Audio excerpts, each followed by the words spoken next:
औज़ुबिल्लाहिमिनश्शैतानिर्रजीम बिस्मिल्लाहिर्रहमानिर्रहीम। अस्सलाम वालेकुम डियर फ्रेंड्स, कैसे अल्हम्दुलिल्लाह मैं खैरियत हूँ। आई होप आप भी खैरियत से होंगे। हम आज करेंगे MTH 401 की असाइनमेंट नंबर 1, जिसकी लास्ट डेट जो है ना वो 6 जून है। ठीक है, जो टोटल आपको 10 मार्क्स की दी गई है और लेक्चर नंबर 1 से लेकर 8 तक इसमें जो है ना इंक्लूडेड है। ठीक है ना, समझ लगी बात की। और इसमें टोटल 2 क्वेश्चन दिए गए, एक क्वेश्चन 5 नंबर का और दूसरा भी 5 नंबर का है। नंबर 1 जो क्वेश्चन है वो है सेपरेशन ऑफ वेरिएबल के अंदर से, दूसरा है जी आपका एग्जैक्ट और नॉन एग्जैक्ट के टॉपिक से आया है। You understand. चलिए लेक्चर स्टार्ट करते हैं। सबसे पहले हम बात करते हैं क्वेश्चन नंबर 1 की। तो सेपरेशन ऑफ वेरिएबल लगाएं इसके ऊपर। सेपरेशन ऑफ वेरिएबल जब लगाओगे तो वाई वाले एक साइड पे कर देना है और एक्स वाले एक साइड पे कर देना है। Applying integration on both side.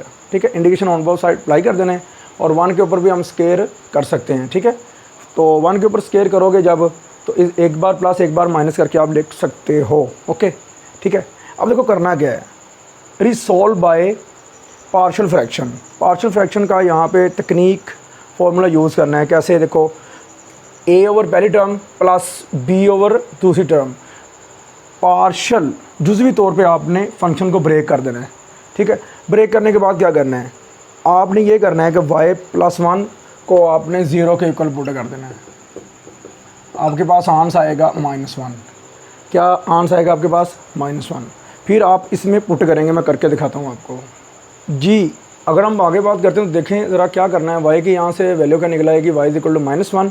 ये आपने फैक्टर पुट किया, ये वाला मैं इसे सर्कल कर देता हूँ, ये वाला फैक्टर। ठीक है ना, तो y = -1 आ गया। अब देखो जो आपने फैक्टर पुट किया वहाँ पे आपने हैंड रख लेना है। क्या रख लेना है? हैंड। यहाँ भी लगाओ, y की जगह में लगाओ -1 और -1 -2। ये देखो -1 और -1 -2, तो 1/-2 1/-2। a का आंसर आ जाएगा आपके पास -1/2 -1/2। ठीक है, इसी तरह ही आपने दूसरा फैक्टर पुट कर देना है। y -1 = 0, y = 1। तो आपने इस फैक्टर के ऊपर हैंड रखना है, ये वाले के ऊपर।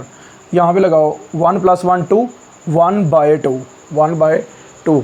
तो ये आपका b का आंसर आ जाएगा। ओके, फिर आपने क्या करना है, अंदर मल्टीप्लिकेशन कर देनी है, मतलब कि आपने इंटीग्रेशन को अप्लाई कर देना है। ठीक है, तो इंटीग्रेशन को अप्लाई करोगे -1/2 स्टार्ट पे चला जाएगा, इसी तरह 1/2 भी स्टार्ट पे चला जाएगा। और ये देखो y का डेरिवेटिव ऊपर पड़ा हुआ है, तो यहाँ पे ln लगाना है, नेचुरल लॉग ले लेना है। क्या ले लेना है? Natural log. जब भी किसी b वेरिएबल का ऊपर वेरिएबल का डेरिवेटिव पड़ा हो तो आपने नेचुरल लॉग लेना होता है। क्या लेना होता है? Natural log. ln y+1 + 1/2 ln y-1 = अलग अलग कर देनी इंटीग्रेशन 1 की और e⁻x की। तो 1 की इंटीग्रेशन क्या आने वाली है, यहाँ पे देखो ज़रा। 1 की इंटीग्रेशन आएगी आपकी x, और e अपना डेरिवेटिव भी खुद होता है और इंटीग्रेशन भी खुद होती है। तो e अपना ही इंटीग्रेशन आ जाएगा, लेकिन पावर का क्या है? -x है, तो -x का डेरिवेटिव लॉग क्या आएगा? -1। तो -1 पे डिवाइड करना होता है, जो आपके पावर के वेरिएबल के साथ होता है वो बटे में चला जाता है, प्लस c यानी कांस्टेंट। बस ये आपके असाइनमेंट नंबर 1 का क्वेश्चन नंबर 1 जो है ना वो कंप्लीट हो गया। अब क्वेश्चन नंबर 2 की बात करते हैं जी स्टूडेंट्स। अगर हम आगे बात करते हैं तो आपके पास है क्वेश्चन नंबर 2। तो सबसे पहले हम कंपेयर करते हैं, we know that MDX + NDY = 0। इसका नाम 2 कह देते हैं और जो गिवन इक्वेशन उसका नाम 1 कह देते हैं। बाय कंपेयरिंग 1 and 2, जब कंपेयरिंग करेंगे 1 and 2 की, तो देखें MDX मतलब कि 2y = क्या आ जाएगा? m। ओके, अब dy के साथ क्या है? dy के साथ n है, n = x - sin y⁻1/2। ठीक है, अब इसे पार्शियल डिफरेंशिएट करें, partial differentiate with respect to y, क्योंकि एग्जैक्ट चेक करना है हमने। तो हम देखो हम क्या करेंगे, my = nx अगर आ जाता तो एग्जैक्ट, अगर नॉट इक्वल टू तो नॉट एग्जैक्ट। हाँ जी, y के हिसाब से पार्शियल डिफरेंशिएट किया तो y का ये 1 हो गया, 2 × 2 आ गया। अब इसे x के हिसाब से करना है क्योंकि एग्जैक्ट देखना है, तो x का 1 हो जाएगा, और ये पार्शियल डिफरेंशिएट कर रहे हो ना आप, तो ये 0 हो जाएगा। तो आपके पास आएगा 1 - 0, ये 1 आया और ये 2 आया, तो ये it is not exact. So now we have to find integration factor. Integration factor using nx - my। अब देखो my एंड पे लिखा है, तो ये नीचे डिवाइड y पे करना है। अगर nx ऊपर इधर लिखा होता तो नीचे n आना था। ओके, और ये लास्ट पे my लिखा हुआ है, नीचे m पे डिवाइड कर रहे हो, तो आपके पास देखो ज़रा, आपके पास पार्शली किसके हिसाब से आपने किया है एम को, वाई के। आपके पास जो फैक्टर बचना चाहिए ना वो वाई का बचना चाहिए यहाँ पे फंक्शन। तो करके देख लो, एन एक्स की वैल्यू लगाओ, एन एक्स की वैल्यू कितनी है 1, और उसके बाद एम वाई की वैल्यू लगाओ 2, तो 1 माइनस 2, और नीचे एम की वैल्यू लगाओ 2 वाई, तो आपके पास बचेगा -1/2 वाई। ओके, समझ लगी ना बात की। ये सिंपल सा आपके पास आंसर आएगा। अब इसे हम इंटीग्रेट कर देंगे ई की पावर में। जी, ई की पावर में इंटीग्रेट करना है तो integration factor is equal to E की power P Y D Y. जो आपका फंक्शन बचना है वही आपने इंटीग्रेशन उसी के लिहाज से करनी है। कांस्टेंट है 1/2, -1/2 स्टार्ट पे चला गया। अब देखो वाई का डेरिवेटिव ऊपर पड़ा हुआ है 1, तो इसका आपने क्या कर लेना है, ln ले लेना है। क्या ले लेना है, नेचुरल लॉग। पावर शुरू में चली जाती है, लॉग की प्रॉपर्टी है। ई और ln एक दूसरे का उलट है, ये ई और ln आपस में कट जाएंगे और y की पावर -1/2 आ जाएगी। ये आपके पास आ गया इंटीग्रेशन फैक्टर। मल्टीप्लाई कर देना है of equation 1 bye integration factor. ये जो इक्वेशन 1 है इसे सबके साथ आपने मल्टीप्लाई कर देना इंटीग्रेशन फैक्टर के साथ। तो देखो ज़रा, यहाँ पे आएगा integration factor is equal to 0 के साथ भी integration factor on both side. अगर हम बात करें 2 कांस्टेंट स्टार्ट पे चला गया, इसकी पावर 1 है तो 1 -1/2 हो जाएगी, पावर इकट्ठी कर दी, dx वैसे ही आ गया, और y की पावर -1/2 के अंदर मल्टीप्लाई कर दिया इज इक्वल टू 0 आ गया। ओके, समझ लग रही बात की। सिंपल सा कंसेप्ट है अभी फ़िलहाल। अब दोबारा से अगेन करो आप कंपेयरिंग इसी के साथ। m की वैल्यू अब क्या बनेगी, m की वैल्यू बनेगी अब 2y की पावर 1/2, और n की वैल्यू बनेगी अब नई वैल्यू। इसे कंपेयर करना है, x y की पावर -1/2 माइनस y -1/2 इसकी पावर, और साइन y की पावर 1/2। ये एंगल की पावर है 1/2, ठीक है। ये साइन पूरे की पावर 1/2 नहीं है, एंगल की पावर है 1/2। ओके, याद रखिएगा। आगे हम इसे पार्शियल डिफरेंशिएट करते हैं। जी, अगर हम आगे बात करते हैं तो आपके पास m की वैल्यू ये बनेगी और n की वैल्यू ये बनेगी, ठीक है। अब इसे differentiate with respect to partially करना आपने y कर दिया, ठीक है। देखें ज़रा, पावर शुरू में चलेगी, पावर में एक कम कर दिया, ठीक है। बेस का डेरिवेटिव वो 1 आना है, वो लिया नहीं मैंने।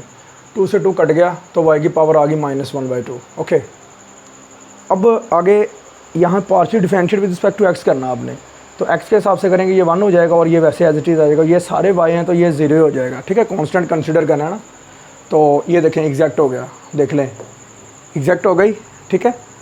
दोनों के आंसर सेम आ गए। So my is equal to nx आ गया, हैंस इट इज़ एग्जैक्ट।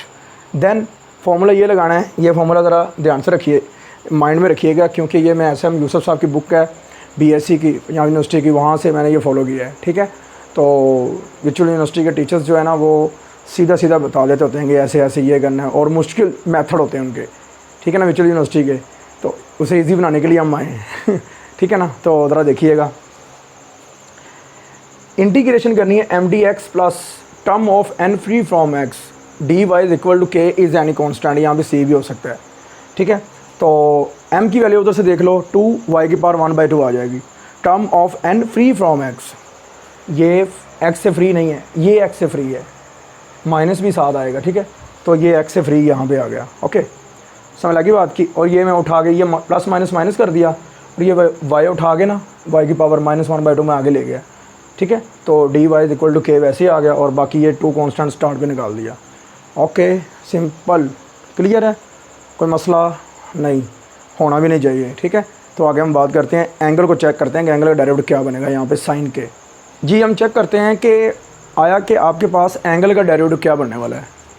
तो एंगल क्या आपके पास एंगल है y की पावर 1/2, इसका डेरिवेटिव लेके देखो क्या बनता है। पावर शुरू में पावर में कम करेंगे, 1/2 में -1 करोगे -1/2 आएगा, तो 1/2 यहाँ पे 1/2 की कमी है, आगे एंगल का डेरिवेटिव पड़ा हुआ है आधा थोड़ा सा, तो 1/2 की कमी है। तो 2 के साथ मल्टीप्लाई कर दो और 2 के साथ डिवाइड कर दो, ठीक है। 2 के साथ मल्टीप्लाई और 2 के साथ डिवाइड कर दिया, तो ये हो गया कंप्लीट डेरिवेटिव इसका, ये ले, ठीक है। तो ये आगे डेरिवेटिव बन गया dy, ठीक है। तो साइन की इंटीग्रेशन कर देनी है। अगर किसी फंक्शन की का डेरिवेटिव आगे पड़ा हो ना, फिर उसकी इंटीग्रेशन मुमकिन होती है, अदरवाइज़ नहीं। तो इसकी जो इंटीग्रेशन बनेगी वो बनेगी cos माइनस cos, ठीक है ना, आगे एंगल आ जाएगा वैसे ही। ओके, समझ लगी ना बात की। और ये इसके अंदर रिजॉल्व हो जाएगा, पता है ना, ये कंसेप्चुअल चीज़ें हैं, डेरिवेटिव, इंटीग्रेशन, एफएससी का चैप्टर नंबर 2, 1, 2, 3 ये चैप्टर्स जो है ना बड़े इंपॉर्टेंट है, जिसमें ये चीज़ें सीखने को मिलती हैं। चैप्टर नंबर 2 में डेरिवेटिव और 3 में इंटीग्रेशन एफएससी का, ठीक है, पार्ट 2 का। अच्छा, यहाँ पे पावर लग गया, पावर में एक ऐड कर दिया, वही डिवाइड कर देना है। +2 कॉस वैसे आ जाएगा, प्लस माइनस देखो माइनस माइनस प्लस हो जाएगा, के वैसे आ जाएगा, और बस ठीक है, देख लें। बाकी ये 3/2 ऊपर जाके 2/3 हो जाएगा, तो 4 हो जाएगा, बाकी सारा एज इट इज़ वैसे ही आ जाएगा। You understand? आई होप आपको लेक्चर समझ लगी होगी, और अच्छे से असाइनमेंट को तैयार कीजिएगा, दुआ में याद रखिएगा। इंशाल्लाह मिलेंगे हम दूसरी किसी और असाइनमेंट में, STA में या MTH 202 में, डिस्क्रीट मैथमेटिक्स में, या MTH 101 में, ठीक है, या MTH 301 में। तब तक के लिए इजाज़त दीजिए। अल्लाह हाफ़िज़।